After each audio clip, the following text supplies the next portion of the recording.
I'm Claire, I'm 32, and my mother built her entire career off the lie that I was broken. I'm sitting in the back row of a book launch party that feels more like a funeral. Everyone is dressed to impress, sipping champagne and waiting for the guest of honor to arrive. They think they're here to celebrate a powerful new memoir about motherhood, survival, and raising a daughter with mental illness. That daughter is me. I blend in just enough. Hair pinned neatly, blazer crisp. The makeup I don't usually wear hiding the tremble in my jaw. But inside, I'm shaking. I keep checking the time, because in 20 minutes, my mother, the celebrated therapist, the self-proclaimed truth-teller, is going to walk on stage to promote her new book, and I'm going to destroy everything. That's not dramatic. It's overdue. I've rehearsed this moment in my mind more times than I can count. My fingers curl around the folded letter in my bag. One copy will go to the publisher. One to the press. The truth. My truth. The real version of the story my mother turned into her personal brand. You want to know how we got here? Let me tell you about the woman behind the podium. The one everyone calls Dr. Elaine Matthews, advocate, author, survivor. Let me tell you what it's like to grow up being told you're unstable when all you were was inconvenient. It started small. Always does. The way she'd purse her lips when I cried as a kid. The way she'd talk about me in front of people like I wasn't there. Claire's always been sensitive. She has trouble regulating emotion. Her moods are difficult. By middle school, I had a behavior chart taped to the fridge. Red stickers meant I'd talked back or cried. Green meant I was calm. I didn't understand why I was being measured all the time, only that I kept failing. I wasn't a bad kid. I was anxious. I bit my nails. I got overwhelmed in noisy rooms. But instead of comforting me, my mom logged it like data. Like I was a case study. She wasn't just my mother, she was my observer. My handler, and when I was 13, she made it official. A diagnosis. Mood disorder, not otherwise specified. I didn't know what it meant, only that she started saying it in every parent-teacher conference, every sleepover drop-off, every time I cried. She has a condition. Don't take it personally. At first, I believed her. Of course I did. She was a therapist. She had degrees on the wall and a calm, polished voice everyone trusted. But the older I got, the more it started to feel wrong. Off. Especially when the symptoms only showed up when I pushed back on her. By high school, I had learned not to question her because questioning meant escalation. More therapists. More labels. More locked cabinets with my name on the folders. My father left when I was 14. Packed a single suitcase and drove off one Thursday morning while Mom was at her book club. He never looked back. For years I thought it was my fault. I remember sitting in my room, arms wrapped around my knees, wondering if I had screamed too loud the night before. If my panic attack had scared him off, but I know better now. He didn't leave me. He left her, and I would have too if I could. After the divorce, Mom went all in on the narrative. Single mother raising a mentally ill daughter. That's when the writing started. Blog posts at first. Then essays. Then panels and podcasts. By 20, I was the shadow figure in every anecdote. She never used my real name. She'd call me Elle or my daughter. But everyone knew it was me. People in our town. People at my college. My professors. My friends. And when I confronted her, "Oh honey," she'd say, in that syrupy therapist tone that made me want to scream, "I'm sharing our story so other families don't feel alone." That's what brave women do. I didn't feel brave. I felt violated. She called it advocacy. I called it exposure, and now, 10 years later, she's turned those blog posts into a best-selling book. Weathering the Storm, A Mother's Journey Through Mental Illness and Hope. By Dr. Elaine Matthews. It hit shelves last Tuesday. Tonight's the New York launch party, and I'm here to bury the lie, because everything in that book, it's built on fiction. Manipulated memories. Diagnoses she exaggerated or outright invented. The truth. I was misdiagnosed. Repeatedly. The one time I saw an outside psychiatrist without my mother in the room, they told me bluntly, "You're not mentally ill. You're traumatized." But trauma wasn't marketable. So she stuck with the narrative. She still doesn't know I've been quietly gathering everything. Records. Statements. A journal I kept since I was 14. Voice memos. Email chains. The day she announced her book deal, I began preparing, not for revenge, for justice. And tonight, when the cameras flash and she stands before a crowd to read from Chapter 7, the night she locked herself in the bathroom, the publisher's inbox will light up. With documents. Receipts. The truth. Let them read that. Let them hear what it's like to be gaslit by your own mother for likes, claps, and credibility. Let them watch the storm she never saw coming, and let her choke on her own words. My mother wasn't always a monster. That's what makes this harder to tell. I didn't wake up one day and realize she was the villain of my life. It crept in, like mold behind a wall, slow, invisible, and poisonous. Her name is Dr. Elaine Matthews. PhD in clinical psychology. Author of 2 parenting books before the memoir, though those were more academic stuff like Attachment Styles in Early Development and Raising Resilient Kids in a Digital World. She taught part-time at the university near our house and ran a private therapy practice out of the sunroom she remodeled into an emotional sanctuary. She smelled like lavender and paper. Always smiled with her mouth, never her eyes. To everyone else, she was an expert. The therapist moms wanted on speed dial. The woman who spoke at PTA meetings about gentle parenting and mindfulness. But to me, she was a goddamn warden. I think the first time I realized something was wrong, I was 6. I had a meltdown in the cereal aisle because she said no to Lucky Charms. I didn't scream or hit or throw things, I just cried. Loud, chest-heaving sobs because I really wanted that box. Most moms would whisper, "That's enough," or pick their kid up and leave. Mine, she crouched beside me, put a hand on my shoulder, and said loudly to me, but also to everyone around us, "It's okay, Claire. Let's use our deep breathing. Remember what we practiced with Dr. Lowell?" I froze. Everyone was staring. I didn't know who Dr. Lowell was. Later that night, she told my dad I needed a behavioral consult. I was 6. That's how it started. With language. With labels. I wasn't upset. I was emotionally dysregulated. I wasn't moody. I had possible cyclothymic tendencies. I didn't throw tantrums. I exhibited oppositional defiance. My childhood felt like one long intake form. I spent more time in waiting rooms than playgrounds. Dr. Lowell. Dr. Kim. Dr. Hastings. Child psychologists, neurologists, educational consultants. Every time I cried, or zoned out, or acted too flat, another specialist was added to the rotation. By age 9, I was on 3 different meds, none of which I truly needed. It didn't matter if I said I was fine. That I was just sad because a friend stopped talking to me or I didn't get the part in the school play. To her, everything I felt was evidence. Proof of a deeper problem. She'd journal it, chart it, fold it into her next theory, and the worst part? She was always calm. Always smiling. That tight, therapist smile that says, "I'm not mad, I'm disappointed." Or worse, "I'm analyzing you." When my dad was still around, he tried to push back. I remember one night I came home from school crying because Mom told my teacher I shouldn't be allowed to take group projects. She has trouble with peer boundaries, she said. My dad sat on the edge of my bed, furious. "She's a kid, Elaine." She cried. "That's not a diagnosis. That's just being 10. But Mom didn't yell. She never yelled. She lowered her voice, leaned against the doorframe, and said, "Mark, if you keep invalidating her diagnosis, she's never going to accept the tools we're giving her. Don't you want her to grow up stable?" And that was the thing, she always made it about helping me. About protecting me. No matter how controlling or cold or dismissive she was, she could frame it as love. "I'm doing this for you, Claire." As if suffocating me in pathologized language was care. When my dad finally left, I remember hiding under the dining table, knees pulled up to my chest, listening through the floorboards. It was quiet, no yelling, just murmurs. He walked out with his suitcase and didn't come back. I asked her where he went. "He needed space," she said. He wasn't ready to parent a child with your needs. That one sentence stayed with me for years. Like a tattoo on my heart. I believed it.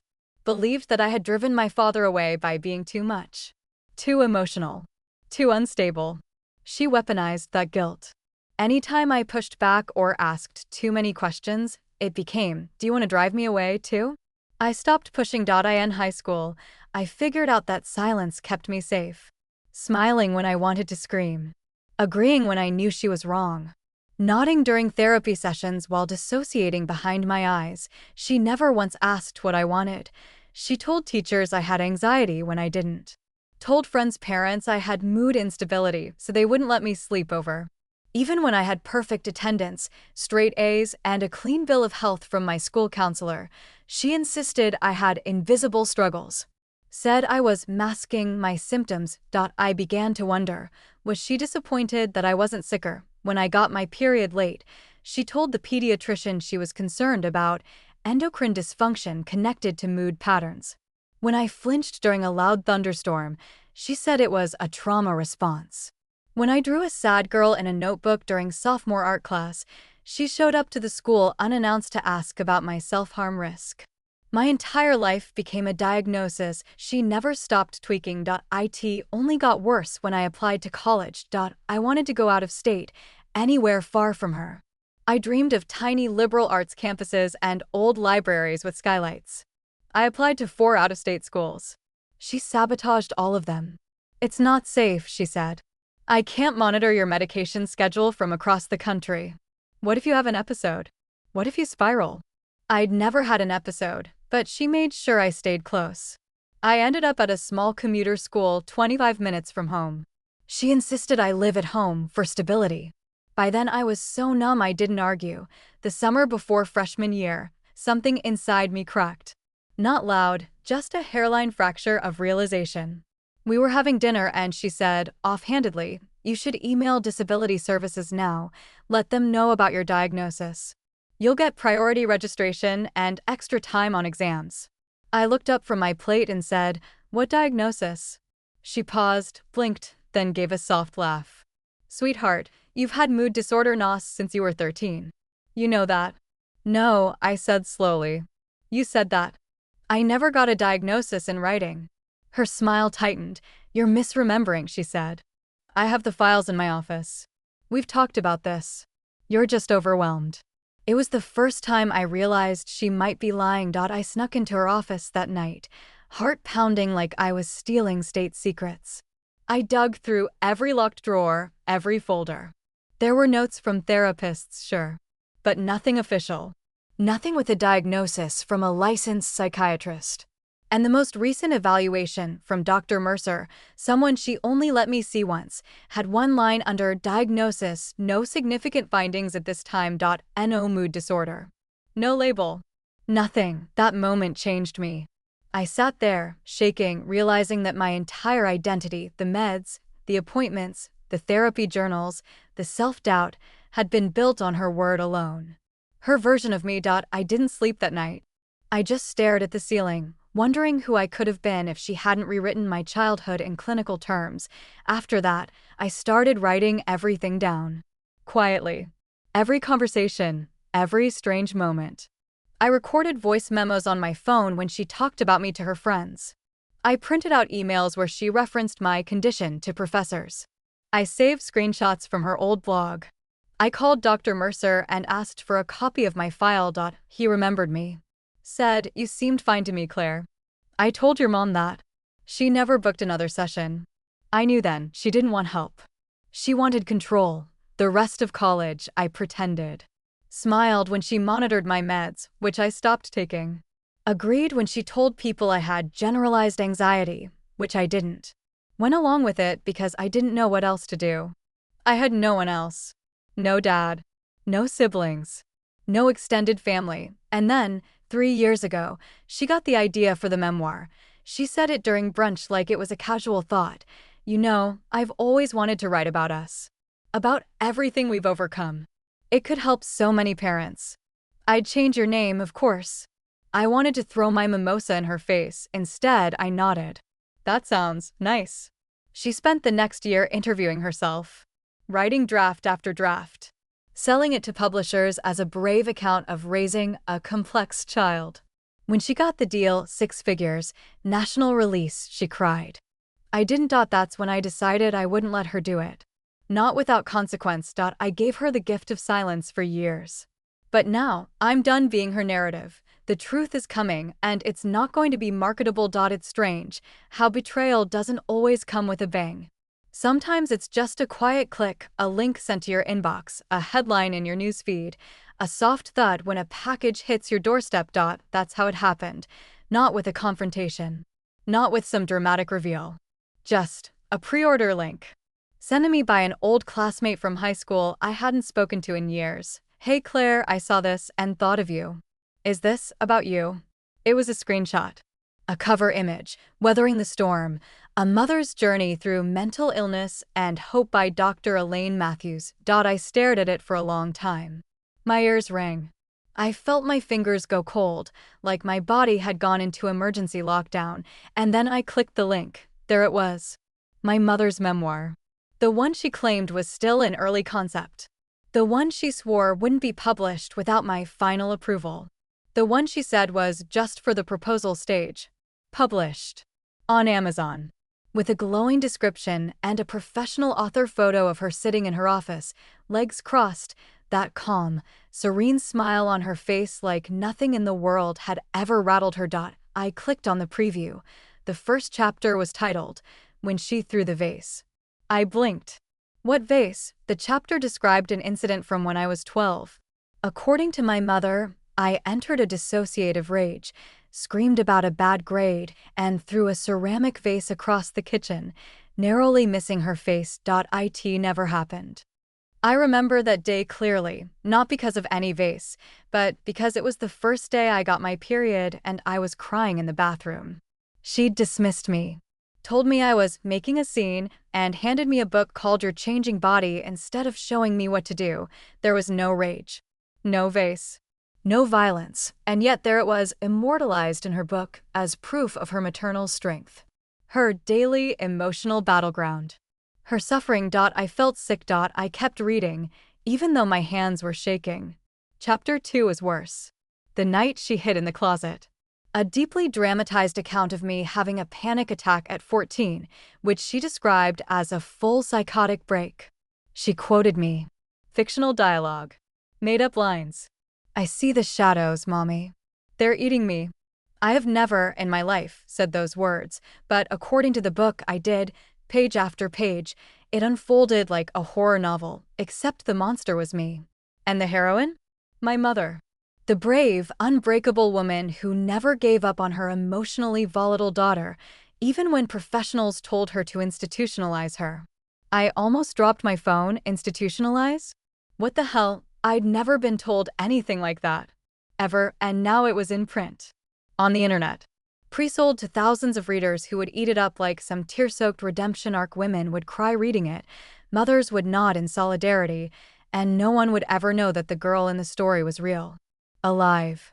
And reading her own fictionalized breakdown with bile rising in her throat. I called her.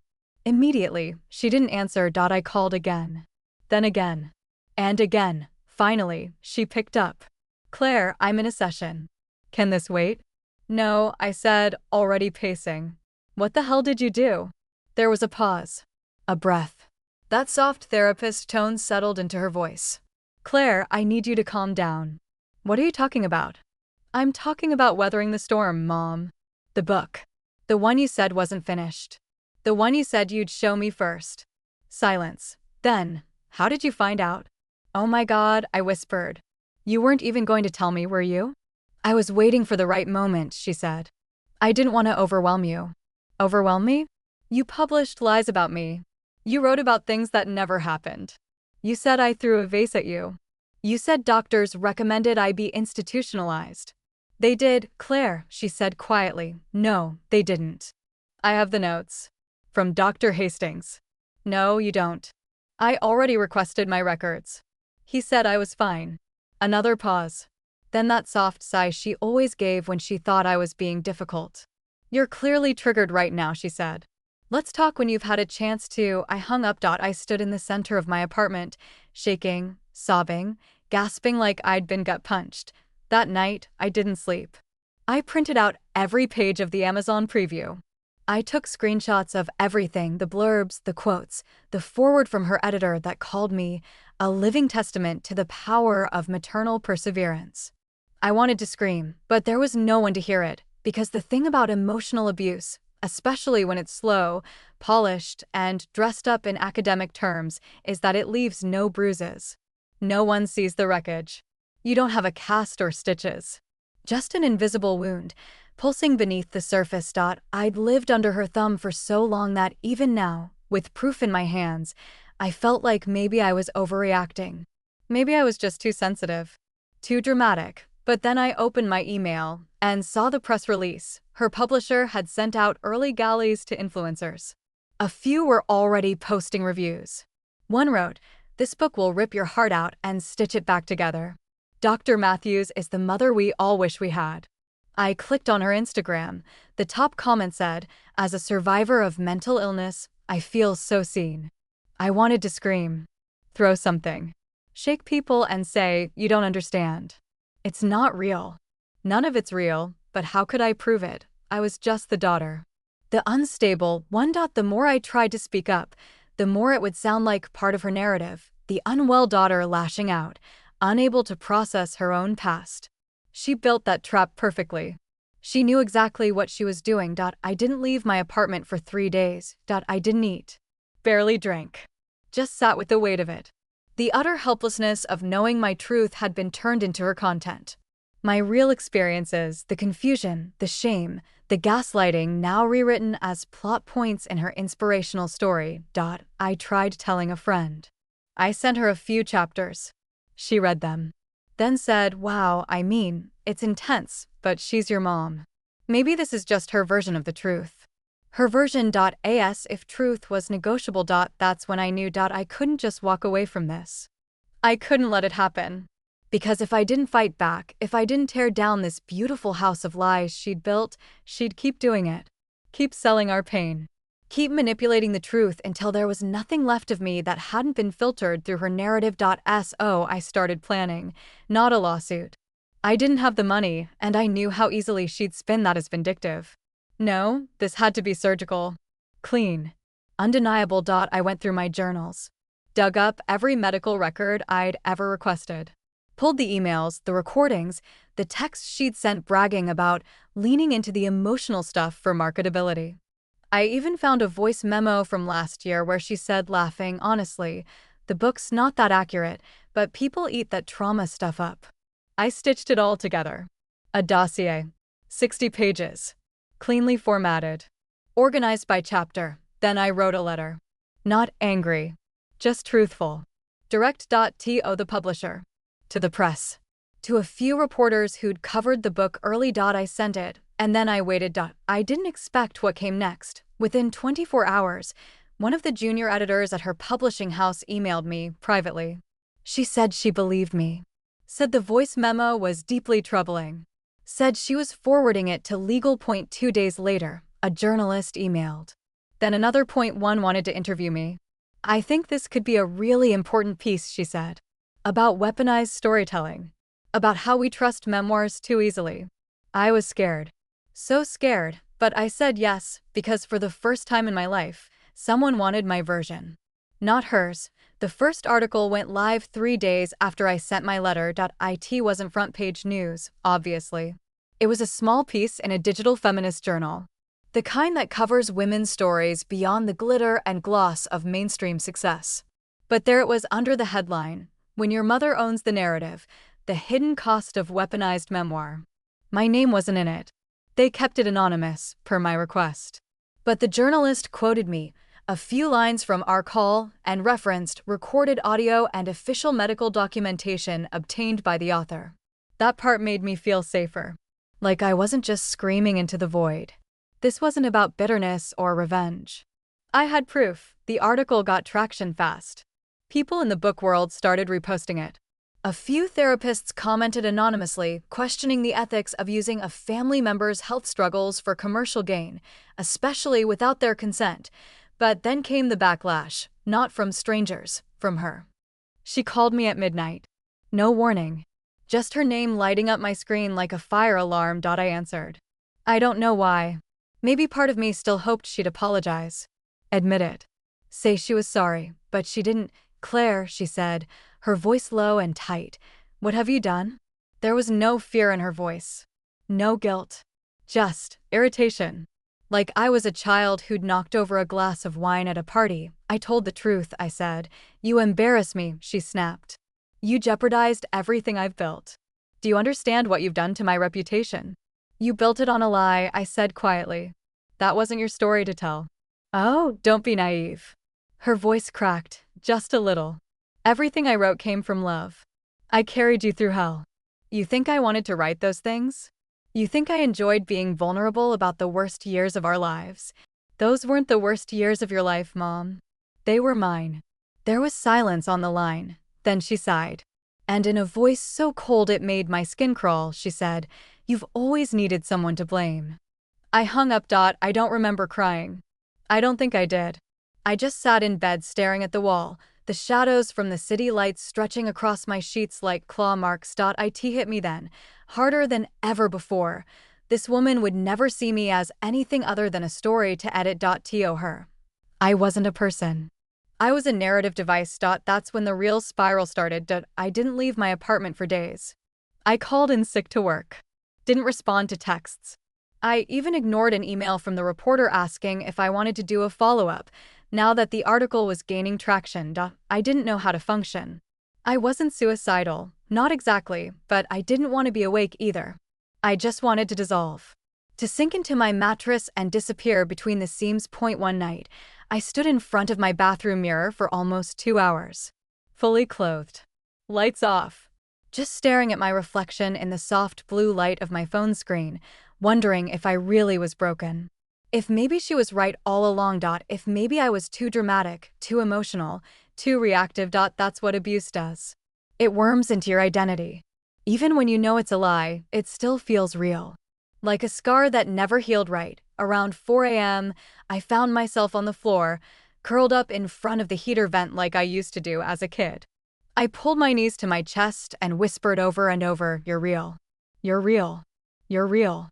Because I needed to remind myself, I exist outside of her version of me. That's what I'd lost. My shape. My edges. My sense of self. And the worst part? I didn't even know who the real me was. The next morning, I forced myself to shower.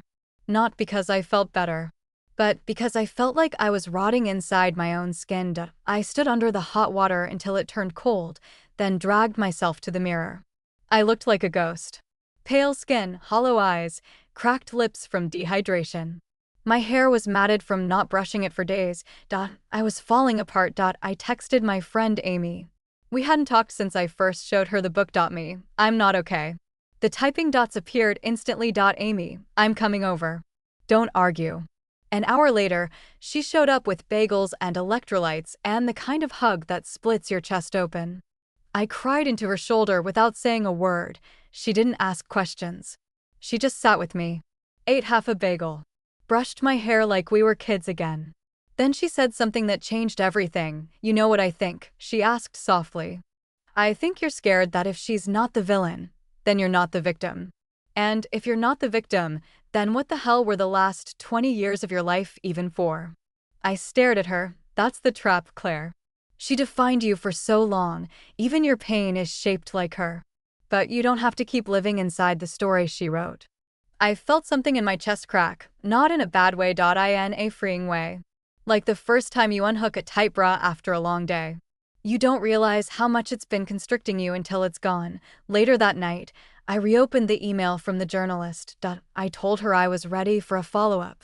Not anonymous this time. The second article dropped a week later. This time, my name was in it. My mother lied about my mental health and built her career around it.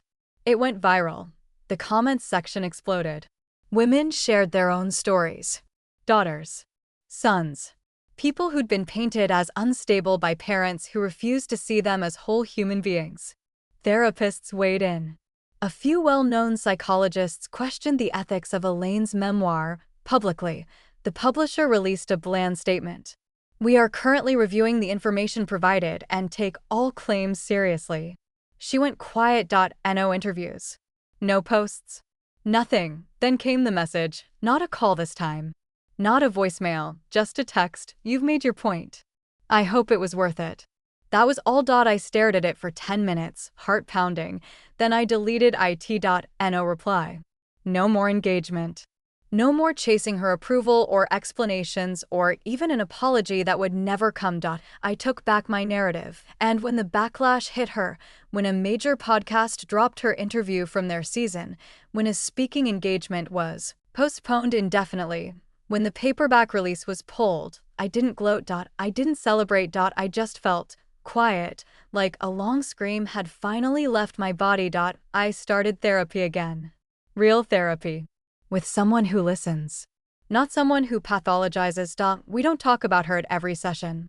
Not anymore. But sometimes, her shadow shows up anyway in how I second-guess myself, how I brace for judgment, how I apologize when I cry. But Maya never makes me feel small for it. She always says, of course it shows up. That doesn't mean you're broken. It means you survived. So I keep showing up. Week after week. Not to fix myself. To find myself. The healing didn't look like what I imagined. It wasn't linear. It wasn't pretty. It didn't come with Instagram quotes and inspirational playlists. It came in the form of heavy silence. Shaky boundaries. Learning to say no without explaining. Sitting in the discomfort of not being understood by people who never cared to understand me in the first place. And slowly, so slowly, I began to feel like someone new, not the daughter she wrote about, not the angry ghost trying to ruin her life, just me. A woman with her own voice, her own grief, her own damn story, and for the first time in my life, I was ready to tell it. On my terms. The thing about surviving someone like my mother is, you don't know you've survived them until long after the bleeding stops. You just wake up one day and realize you're not thinking about them every second. You're not scanning your words for how they'd twist them. You're not flinching when your phone buzzes. You're just living. I wasn't there yet. Not completely, but I'd started to notice the silence. It was peaceful. The fallout from the second article had done exactly what I'd hoped, not a loud, dramatic explosion, but a quiet, strategic unraveling. Her publisher delayed the book's paperback release indefinitely. A few upcoming press spots were quietly canceled. Public-facing organizations that had scheduled her for keynotes, parenting summits, therapist conferences, book clubs began pulling out. The PR machine did its best to minimize damage. But the industry's attention had shifted.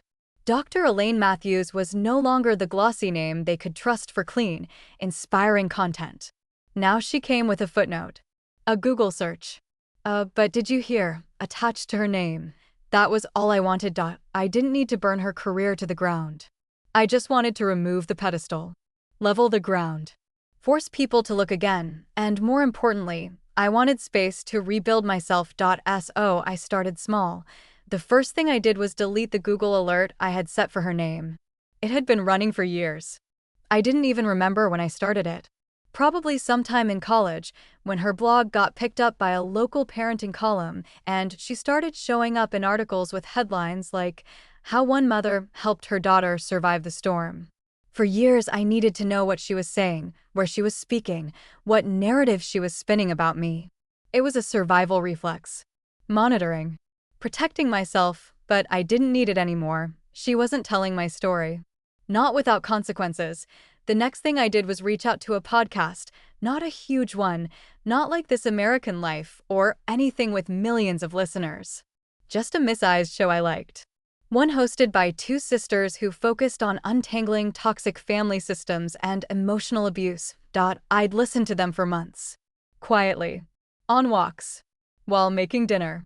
They spoke in plain language. No fluff. No sugarcoating. Just real stories from people like me, who grew up under constant emotional surveillance. I sent a pitch, short.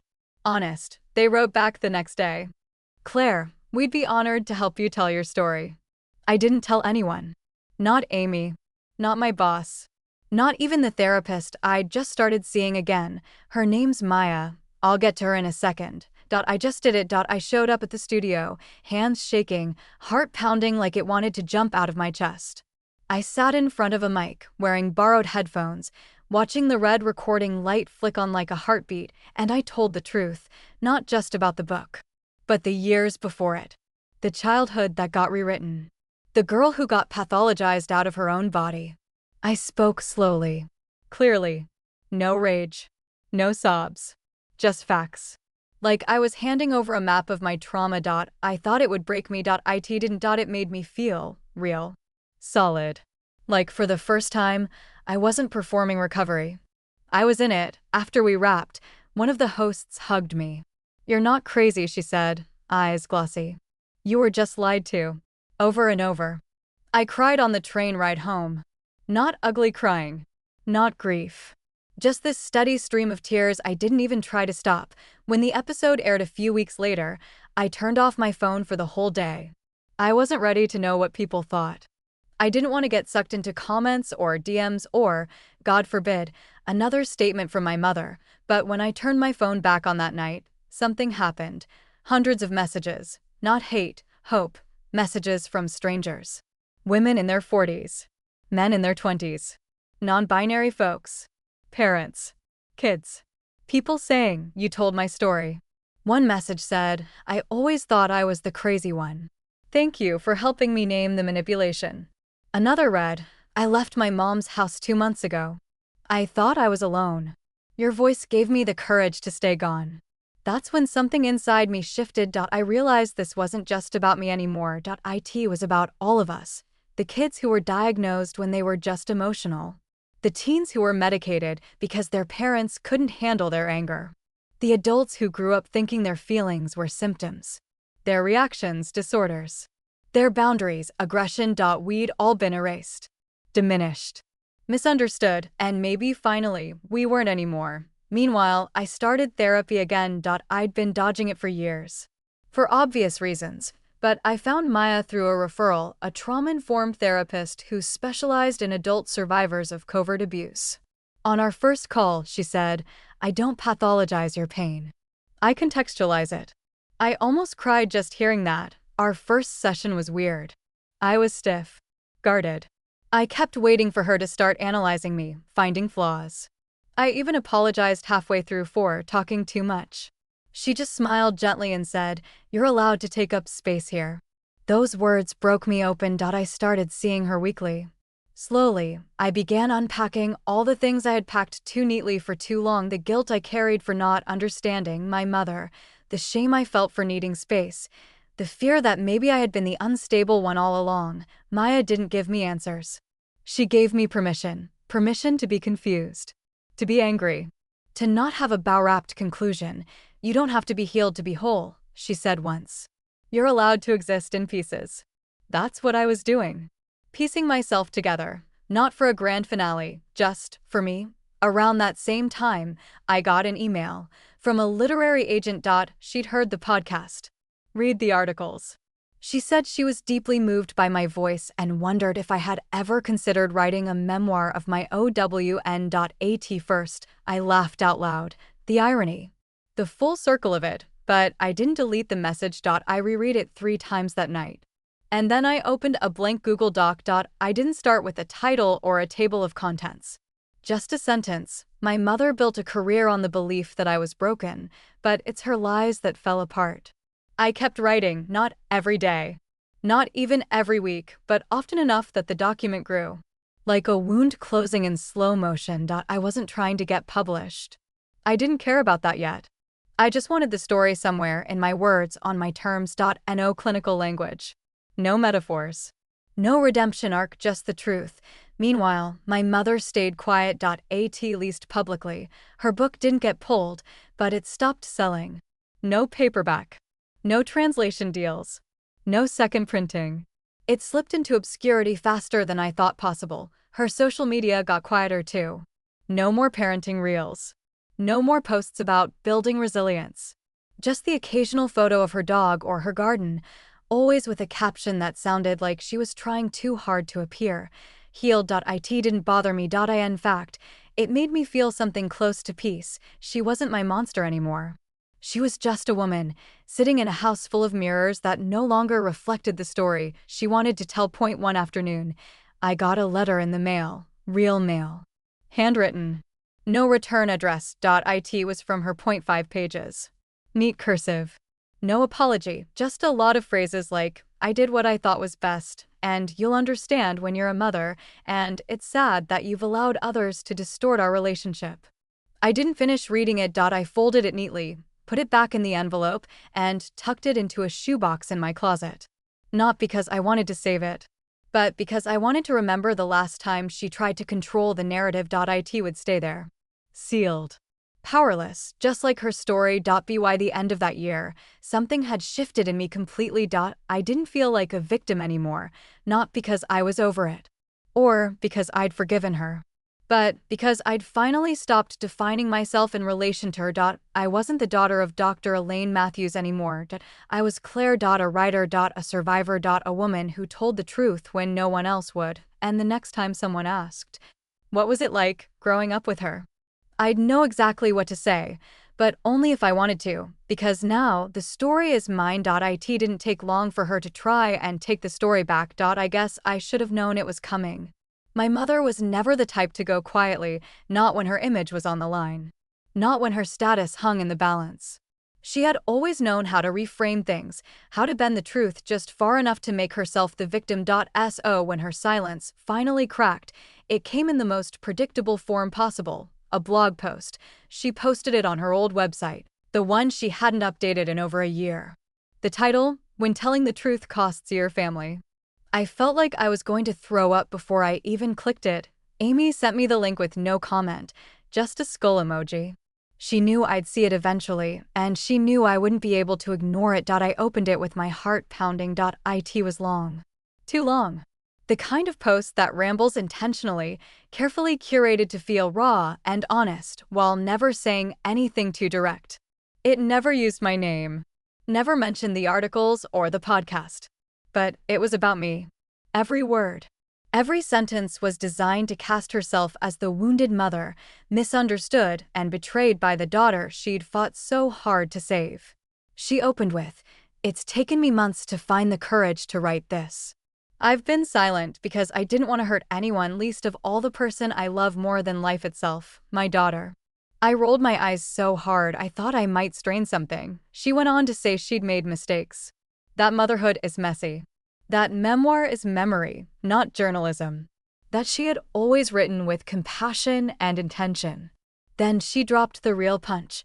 The person I raised, the brilliant, beautiful girl who inspired my life's work, is now telling a version of our story that breaks my heart. I can only assume she's hurting. And I forgive her. Forgive me? I slammed my laptop shut so hard it bounced. The manipulative brilliance of it all made my stomach churn. She didn't need to accuse me of lying outright. All she had to do was imply that I was unstable again. Hurting. Confused. Emotionally reactive.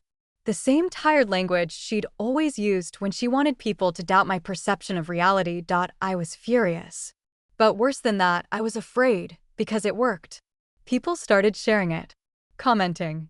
Other mommy bloggers reposted it with hashtags like #TruthTakesCourage and #HealingThroughHonesty. A few public figures who had blurbed her book commented things like, "Sending love. We see you." My inbox started filling up again. But this time, not with support. This time, it was strangers telling me I was cruel, ungrateful, that I was exploiting my mother's vulnerability, that I should be ashamed. Some even accused me of lying outright. I read the book. It was beautiful. She clearly loves you so much. You just want attention. That one made my throat close up. It was happening again. She was turning the tide, not because she had proof, not because she was right, but because she knew how to sound calm, collected, reasonable. While I, the daughter, was emotional, angry, loud, and nothing scares people more than a woman who is both angry and telling the truth. I wanted to fight back. I wanted to post screenshots, audio clips, everything I'd saved. I wanted to burn her credibility to the ground, one carefully crafted lie at a time. But Maya, my therapist, told me to wait. "She's trying to provoke you," she said. "She wants you to react so she can point to your reaction and say, 'See?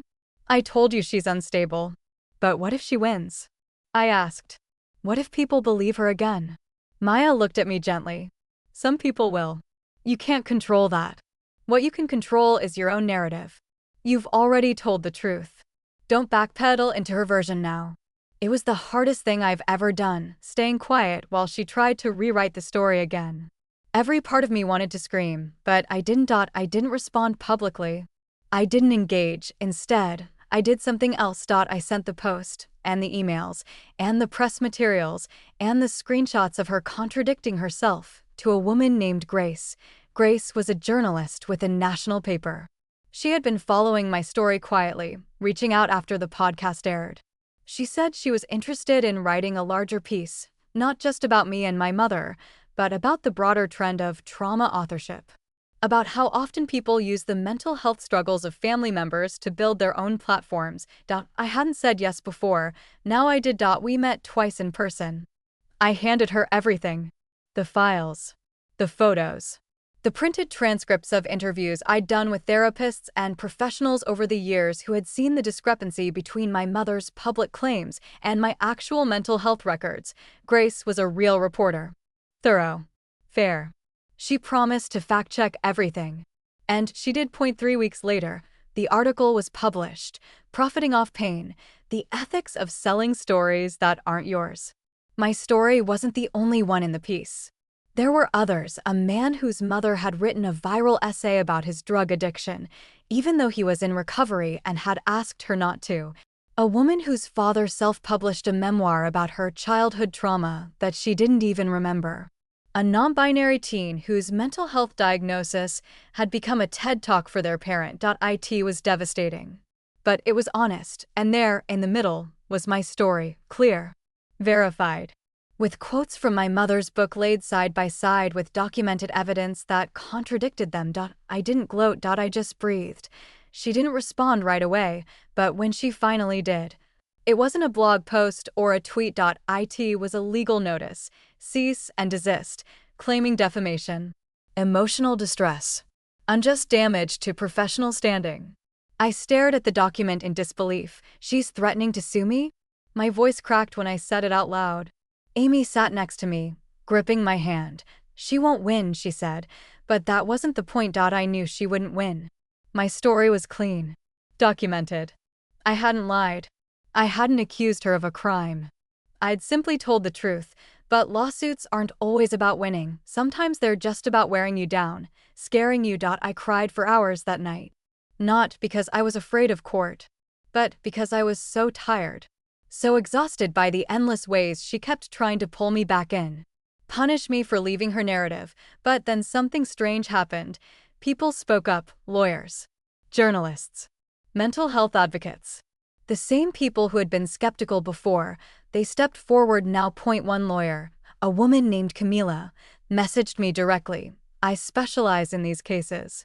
I've seen this exact tactic before. I'll help you pro bono. And she did. Camila drafted a response that dismantled my mother's claims line by line. With footnotes. With case law. With calm, brutal clarity. After that, everything got quiet again. No follow-up lawsuit. No apology. No new posts. Just silence. And for once, it was hers. I thought that would be the end of it, but it wasn't. Because even though I'd survived the storm, even though I'd cleared my name and reclaimed my story, something inside me still hadn't healed. The part that missed the mother I thought I had. That's the part they never talk about, the grief, because she was still alive. Still walking around. Still posting dog pictures and quotes about forgiveness. But the mother I needed, she never existed. Letting go of her meant mourning a ghost. And grief doesn't come with fanfare. It comes in grocery store aisles when you pass the cereal she used to be. It comes in the doctor's office when they ask for your emergency contact and you hesitate. It comes when someone compliments your strength and all you want to do is scream. I shouldn't have had to be this strong, but grief is also where growth starts. And I was finally growing without her shadow over me. One morning, 6 months after the lawsuit threat, I got an email from a publisher. A real one. Not self-publishing. Not some sketchy imprint. A respected name in nonfiction. They wanted to talk about my book, not as a rebuttal.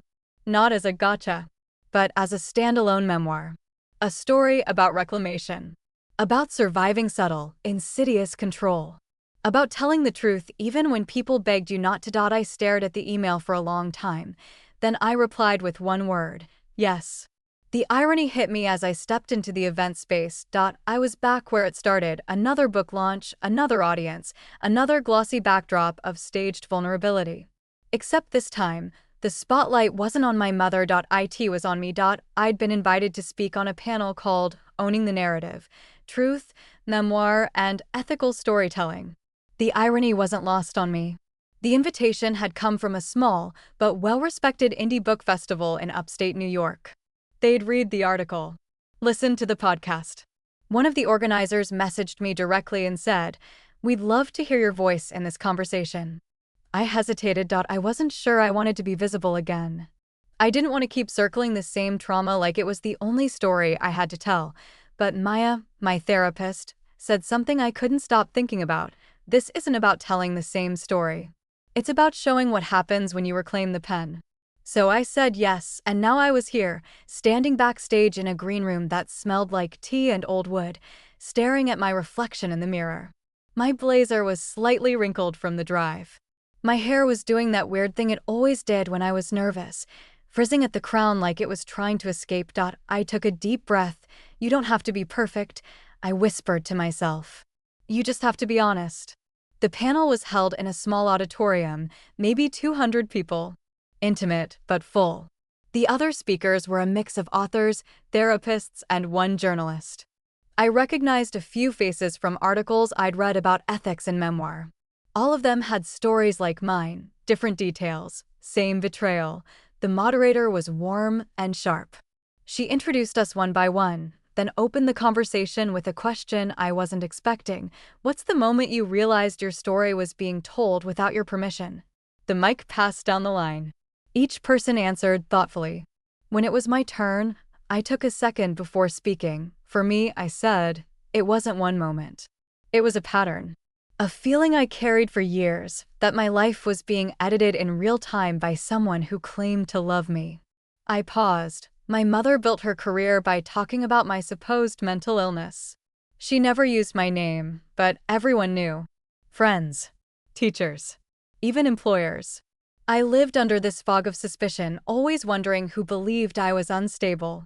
Who was seeing her version of me instead of the real person? The audience was quiet. Leaning in, I didn't even realize how much it had warped me until I found out she'd written a memoir. That she'd published it without showing me a draft. That she'd turned my most vulnerable moments into content. I didn't cry. My voice didn't shake. I was calm, not because it didn't hurt anymore, but because I was finally holding the microphone. The rest of the panel unfolded with more questions about forgiveness, accountability, the ethics of writing about others. I felt seen, understood, not as a victim, but as a whole person. A storyteller in my own right. After the session ended, people lined up to speak to me. Some asked thoughtful questions. Others simply said, "Thank you." One woman, maybe in her 50s, hugged me with tears in her eyes. "I was the daughter too," she whispered. "I didn't even know I was angry until I heard you." That moment would have been enough, but then I saw her, standing near the back of the room. My mother. She wore a beige trench coat over a dress I vaguely recognized from her old speaking events. Her hair was darker now, shorter. She wasn't smiling, just watching. For a second, I thought I was hallucinating. I blinked hard. She didn't vanish. My stomach dropped. I hadn't seen her in over a year. Not since the articles. Not since the lawsuit threat. I had no idea what she was doing here. The festival wasn't some huge public event. Had she followed the podcast? Watched the coverage? Come to set the record straight? I froze. Amy, who'd come with me, followed my line of sight. Her whole face tensed. "You want me to make a scene?" she whispered. "No," I said quickly. "Let me just go over there." My feet felt like cinder blocks, but I walked toward her. The crowd parted around me like water. When I reached her, I didn't speak first. She did. "You look tired," she said. A comment disguised as concern. Her signature move. "I've been busy," I said. We stared at each other. The silence felt like it weighed 1,000 pounds. "I didn't come here to argue," she said eventually. "I just wanted to see what you'd say." "And?" I asked. "What did you think?" She hesitated. "It's strange, hearing someone talk about you that way. Like you're a villain." "I never said you were a villain." "You didn't have to." That sharp flick of her tongue, that passive-aggressive guilt, still knew where to cut. I took a breath. Mom, I didn't write that book. You did. You chose to tell my story through your filter. You chose to paint me as unstable because it made you look strong. I did what I had to do, she said, voice tight. I was trying to help you. You don't remember everything the way it was. No, I said quietly. I remember it exactly the way it was. You're the one who rewrote it. She didn't answer. Instead, she looked around the room, the audience still lingering, people chatting in small circles. Her gaze lingered on a table where a stack of anthologies sat open to an excerpt from my forthcoming book. I guess this is who you are now, she said. No, I said, standing taller. This is who I've always been. You just never saw it. Her eyes glistened. For a second, and I do mean a second, I saw something like sorrow. Regret, maybe, but I didn't trust it. I had learned the hard way that even her tears could be staged. She reached into her bag and pulled out a thin manila envelope. Held it out to me. I didn't take it. What is that? An early draft, she said. Of the book. The one I never showed you. You mean the one you said didn't exist? She flinched, just a little. I'm not giving it to you, she said. I just wanted you to know I still have it. What do you want, Mom? Silence. I don't know, she admitted. Maybe just a chance to be part of your life again. My heart clenched. I wanted to believe her. Part of me, the child she raised, the one who still ached for a mother who never existed, wanted to throw my arms around her and say yes, but I didn't. I don't think you can be part of my life if you don't know how to respect it. Her face shifted. Just a flicker. Defensive. I've changed, she said. Maybe I said. But I'm not the one who needs proof of that. She looked away. That was the real moment of exposure, not a screaming match. Not a public confrontation, just the moment she realized I wasn't afraid of her anymore. The moment she saw she'd lost control for good. She left without another word. I didn't chase her. Amy came up behind me a few minutes later, her eyes wide. Holy shit. Did that just happen? Yep. Are you okay? I think so. We walked outside into the cool evening air. The sky was that soft lavender pink that only exists right before sunset.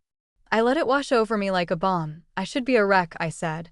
But you're not, Amy said. No, I said. I'm not. Because this time, I got to walk away. Not in defeat. In power. The next morning, I woke up before the sun. I hadn't set an alarm, hadn't planned to rise early, but my eyes just opened, like my body knew something had shifted. And it wanted me to witness the quiet. I sat up in the unfamiliar bed of the tiny hotel room the festival had paid for. The sheets were stiff. The air conditioner rattled a little. Outside, the sky was a soft slate blue, and birds were just starting to chirp. It should have felt anticlimactic. I'd spent so long imagining what it would feel like to finally confront her. To say all the things I'd rehearsed in my head for years. To stand there, eye to eye, and not flinch. I thought maybe I'd feel victorious. Vindicated. Like I'd won something, but I didn't feel like a winner. I just felt free. There was no gloating. No sense of having triumphed over some great enemy. Because in the end, she wasn't some villain I'd slayed. She was just a woman. A damaged, controlling, fragile woman who clung to her own narrative like a life raft, and for years, I'd been the rope she wrapped it around. I didn't hate her anymore. That was the real surprise. I hated what she did. I hated the damage. I hated the years I'd spent thinking I was broken because of the way she described me. But hate is an anchor. And I'd been carrying hers for too long. That morning, as the light shifted from gray to gold, I let go of the idea that she would ever become the mother I needed, and that was the most peaceful grief I'd ever felt. Back in the city, the noise returned quickly. Emails. Calls. Book stuff. Media inquiries. The kind of buzz I'd once craved, now just background static. People wanted updates. Did she reach out again? Was she threatening legal action? Was I going to write about the confrontation? I didn't answer most of it. I wasn't interested in feeding the spectacle. What had happened between us wasn't a Netflix drama. It didn't need a cliffhanger or a season finale. It was already over. The story had been told. And I wasn't going to drag it out for content, but one request came in that I couldn't ignore. It was from my publisher. They wanted to include an author's note at the end of my upcoming book, something to address the public reaction. Not a response to her exactly, but a statement. A reflection. I stared at the blank document for days. Every time I tried to write it, I felt blocked. Like I was being asked to wrap a bow around something that still had jagged edges. Like I was supposed to give people closure I didn't have. And then, one night, it came to me. I didn't need to write a statement. I needed to write a boundary. So I opened the file and wrote this. This is not a story about vengeance. It's a story about reclaiming what was taken, my words, my memories, my voice. If you're reading this hoping for a final confrontation or a dramatic ending, you won't find it here, because healing isn't a showdown. It's a slow, quiet return to yourself, and I'm already home. When I sent it to my editor, she replied with one line, "Perfect. Let's keep it exactly as is." Amy and I met for drinks the week after the book note was finalized. We sat outside at our favorite rooftop bar, the wind just cool enough to make me grateful for the denim jacket she convinced me to buy last spring.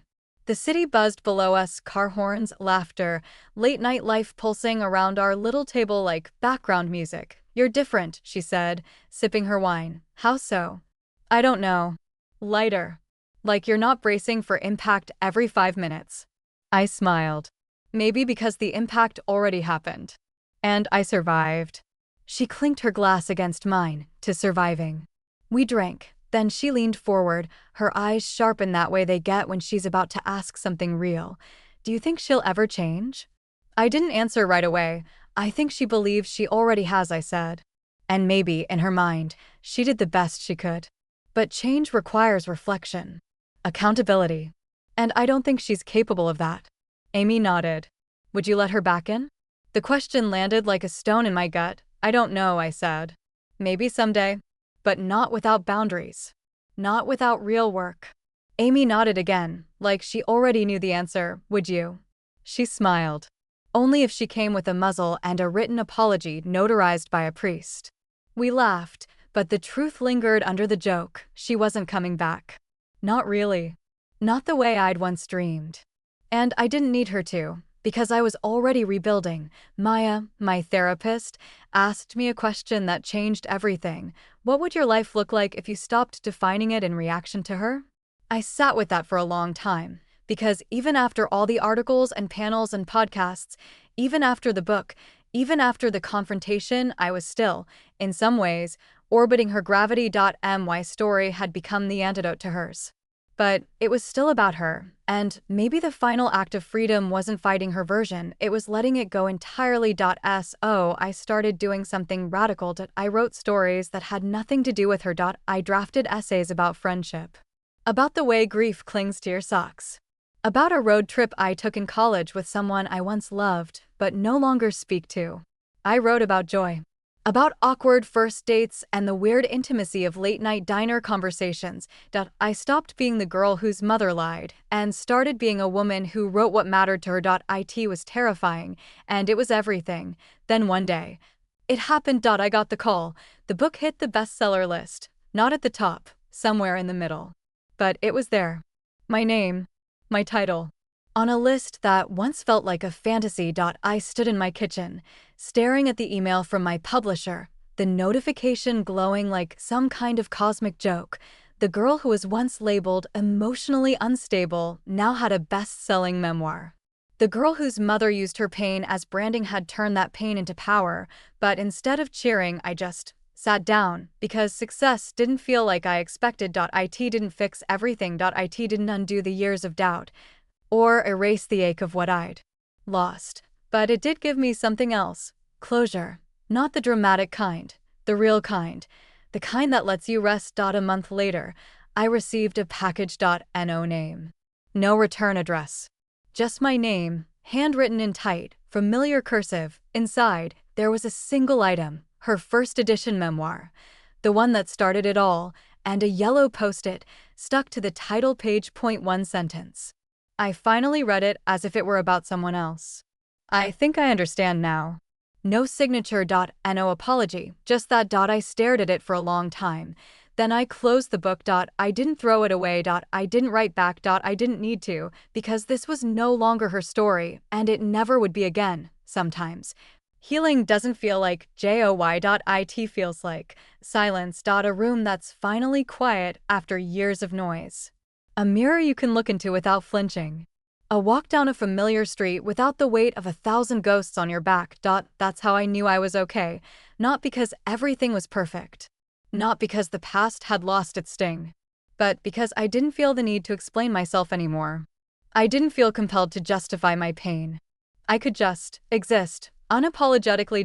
I'd spent most of my life being defined by the way other people saw me. Through my mother's lens, through teachers, therapists, classmates, professors.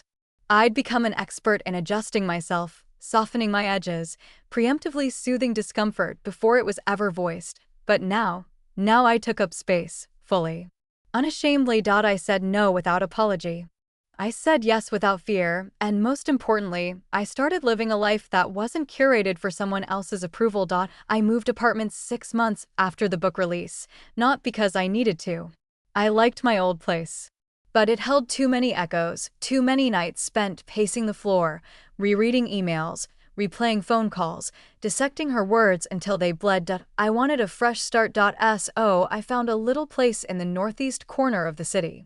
Nothing huge, just a one-bedroom with creaky floors, big windows, and the kind of light that makes everything feel golden. At 4 p.m. the first night I slept there, it rained hard. I lay in bed, listening to the thunder, watching the city lights ripple against the wet glass, and I wasn't afraid, not of the dark, not of the future, not of being alone. I was finally home.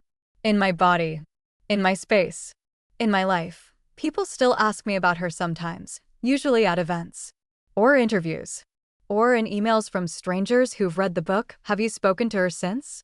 Did she ever apologize? Do you think she regrets it? Will you ever forgive her? I always answer honestly, yes. She reached out once. No, she didn't apologize. Maybe she regrets being caught, but not the damage. And forgiveness? That's complicated. I used to think forgiveness meant releasing someone from accountability. Now I know it means releasing yourself from their grip. So yes, I've forgiven her, not because she deserves it, but because I deserve peace. There's one moment I keep coming back to, not the confrontation, not the book launch, not the podcast or the lawsuit or the bestseller list. It was a Tuesday afternoon. Ordinary. I was walking home from the grocery store, arms full of fresh fruit and overpriced hummus, when I passed a playground. There were 2 kids on the swings, maybe 6 or 7, laughing so hard they were wheezing. Their mom stood nearby, her back to me, holding a juice box in each hand. One of the kids shouted, "Higher. Push me higher." And the mom laughed and said, "You're already flying." I don't know why, but that moment cracked something open in me. Not sadness. Not longing. Just clarity. I would never have that kind of mother. Not the kind who held juice boxes and chased laughter. Not the kind who pushed swings and said, "You're already flying." And that was okay, because I had me, and I had learned how to push my own damn swing. Therapy continued, slowly. Maya and I started working less on the past and more on the present. On how to build. How to trust. How to be soft without being unsafe. There was a session, I remember it vividly, where she asked me, "What do you want now?" And I froze, because I didn't know. I'd spent so many years focused on survival, on setting the record straight, on peeling back the layers of someone else's narrative. I didn't know what I actually wanted. So she had me close my eyes. "Picture a day," she said. "Not a perfect day.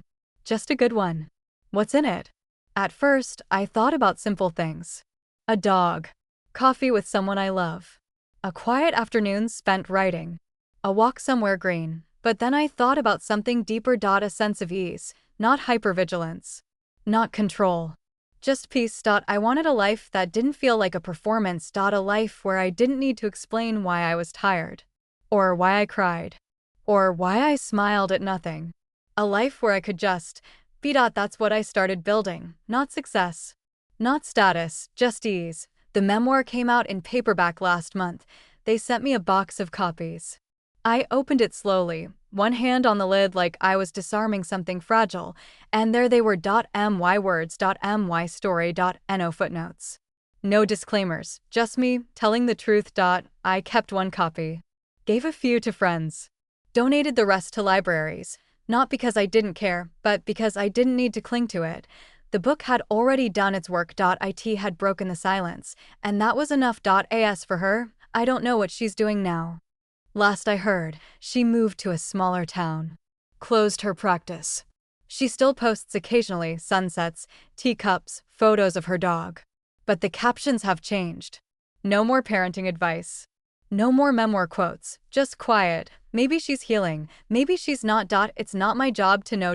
Or to fix it. That's one of the hardest lessons I've learned, that not everyone gets closure. Not everyone gets resolution. Some stories just end mid-sentence. Without permission, and that's okay, because sometimes walking away is the closure. People ask me if I'd do it again. If I knew how hard it would be, the emotional toll, the backlash, the exposure, would I still speak up? Yes, absolutely yes. Because silence protects abusers, not survivors. Because truth is worth discomfort. Because the hardest stories to tell are often the ones that free someone else. And if even one person read my book and thought, wait, maybe I'm not the problem, then every moment of fear was worth it. There's one more thing I want to say, especially to the ones still in it. If you're the daughter who feels invisible, or the child who is gaslit into silence, or the adult who's still untangling your parents' version of you, I see you. You are not broken. You are not too much. You are not unstable or dramatic or selfish for wanting space. You are allowed to want peace. You are allowed to outgrow survival. You are allowed to be angry and loud and soft and complicated. You are allowed to exist on your own terms, even if it makes other people uncomfortable, even if your mother never says sorry, even if no one else claps. You are allowed to tell the truth.